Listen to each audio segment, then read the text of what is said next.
Hello everyone, আজকে আমি আবারও চলে এসেছি নতুন একটা ব্রাইডাল ওয়ার্ক নিয়ে। তোমরা তো আগের দিন সবাই দেখেইছো রিঙ্কুদির ব্রাইডাল লুকটা।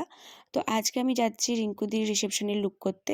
তো দেখো, কথা বলতে বলতে আমি কিন্তু চলেও এসেছি লোকেশনে। আর আজ কিন্তু গিয়ে আমাকে একদমই ওয়েট করতে হয়নি, যাওয়ার সাথে সাথেই কিন্তু ব্রাইড একদম বসে গেছিলো রেডি হওয়ার জন্য। তো আগের দিন দি আমাকে বলেই দিয়েছিল কীরকম কী মেকআপ দিতে চায়। তো সেই অনুযায়ী কিন্তু আমি এখানে মেকআপটা স্টার্ট করে দিয়েছি। আর দেখো, কথা বলতে বলতে কিন্তু আমার আই মেকআপটাও কমপ্লিট হয়ে গেছে। এখন আমি চলে গেছি একদম বেস মেকআপ করতে। তো আগের দিন দিদি আমাকে বলেই ছিল একদম সিম্পল আর শাটেল একটা লুক করতে। তো আজকে আমি দিকে বললাম তুমি একটু কিছু করো, কারণ নাহলে আগের দিন আর আজকে লুকটা একদমই সেম হয়ে যাবে। তো দি বললো ঠিক আছে, তুমি তাহলে তোমার মতো করেই আমাকে করে দাও, কিন্তু যাতে বেশি হেভি কিছু না হয়, একটু নর্মালি থাকে।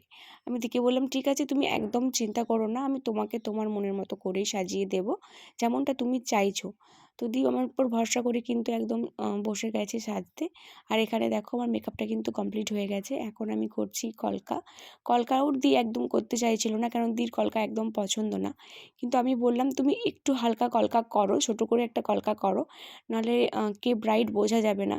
এখন সবাই এমন সাজাগুজো করে, কে ব্রাইড কে মানে পার্টি মেকআপ করছে কিছুই বোঝা যায় না। তো তুমি ছোটো করে একটা কলকা করো, তাহলে তোমাকেও দেখতে ভালো লাগবে আর বোঝাও যাবে যে হ্যাঁ, ব্রাইড এটা।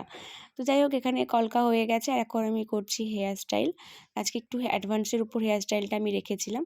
আর এখানে আমি ফুল দিয়ে মানে বানটা কভার করছি। ফুলও না সেরকম বেশি ছিল না, তাই আমি গোলাপের পাপড়িটা ছিঁড়ে ওটার মধ্যে গগনেটের মধ্যে ভরে আমি বানটা করেছি। আর এখন আমি একে একে জুয়েলারিটা পরিয়ে দিচ্ছি। আর তোমরা যদি তোমাদের বিশেষ দিনে এরকম করে সাজতে চাও, তোমরা কিন্তু অবশ্যই আমার সাথে কন্ট্যাক্ট করতে পারো। আর আমি কিন্তু লোকেশন ভিজিট করেই সাজাই। তো তোমাদের লুকটা কেমন লাগলো অবশ্যই কিন্তু জানিও। তো এই দেখো, এখন আমার সমস্ত জুয়েলারি পরানো কমপ্লিট হয়ে গেছে। আর এই হচ্ছে আজকে দির ফাইনাল লুক। তোমরা অবশ্যই কমেন্ট করে আমাকে জানিও তোমাদের এই লুকটা কেমন লাগলো। ভালো লাগলে কিন্তু অবশ্যই লাইক, কমেন্ট আর শেয়ার করে দিও। আর তোমাদের বিশেষ দিনেও কিন্তু আমাকে বুকিং করতে পারো। তো বাই।